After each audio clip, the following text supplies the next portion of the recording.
Hi friends, நம்ம இந்த வீடியோவில் சுவையான அரிசி உப்புமா எப்படி செய்வாங்க பார்க்கலாம். ரொம்ப சிம்பிளானது, சட்டன் பண்ணிடலாம். பச்சரிசி சொல்லுவாங்க, நொய்யின்னு சொல்லுவாங்க, கடையில் விற்கும். அதை நான் ஊற வச்சுருக்கேன் ஒரு 1/2 மணி நேரம். அடுத்து பச்சை மிளகா, வெங்காயம், கருவேப்பிலை, தேவையான உப்பு, கடுகு, கடலைப்பருப்பு, அப்புறம் இது துவரம்பருப்பு, மிளகு, ஜீரகம் மிக்ஸியில் தான் அடித்து வச்சுருக்கேன். 1-2 அடித்தா போகும். இப்போ இதுக்கு தேவையான எண்ணெய் ஆட் பண்ணிக்கலாம்.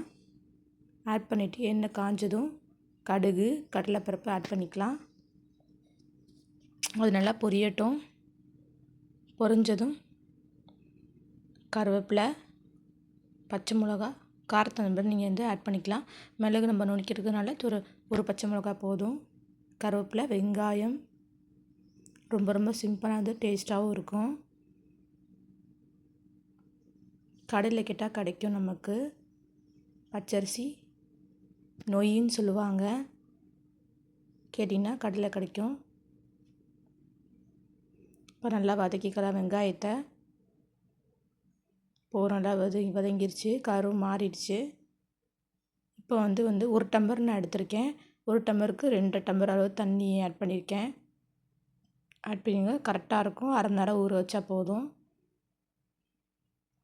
ஒரு 2 அளவுக்கு டம்ளர் தண்ணி ஊற்றிருக்கேன். இப்போ இந்த உப்புமாவுக்கு தேவையான உப்பு ஆட் பண்ணிக்கலாம். உங்களுக்கு எவ்வளோ தேவையோ அந்தளவுக்கு உப்பு ஆட் பண்ணிக்கோங்க. இப்போ அந்த மிளகு, ஜீரகம், துவரம்பருப்பு 4 துவரம்பருப்பு போதும், ரொம்ப ஒன்றும் தேவையில்லை. அதை ஆட் பண்ணிவிட்டு இப்போ அரிசியை ஆட் பண்ணிக்கலாம். நைஸாக தான் இருக்கும், சீக்கிரம் வெந்துடும்.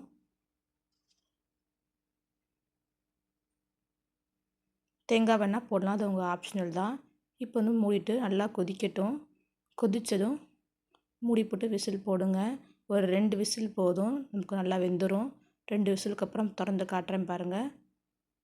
நல்லா பொலன்னு வெந்திருக்கும், நமக்கு கரெக்டாக வெந்திருக்கும். தண்ணி கூட இல்லை, கம்மியாகவும் இல்லை. இப்போ கடைசியாக ஆப்ஷனல்லாம் தேவைப்பட்டால் கொத்தமல்லி ஆட் பண்ணிக்கலாம். கிண்டி விட்டு பாருங்கள், எல்லாம் பொலன்னு வந்திருக்கு.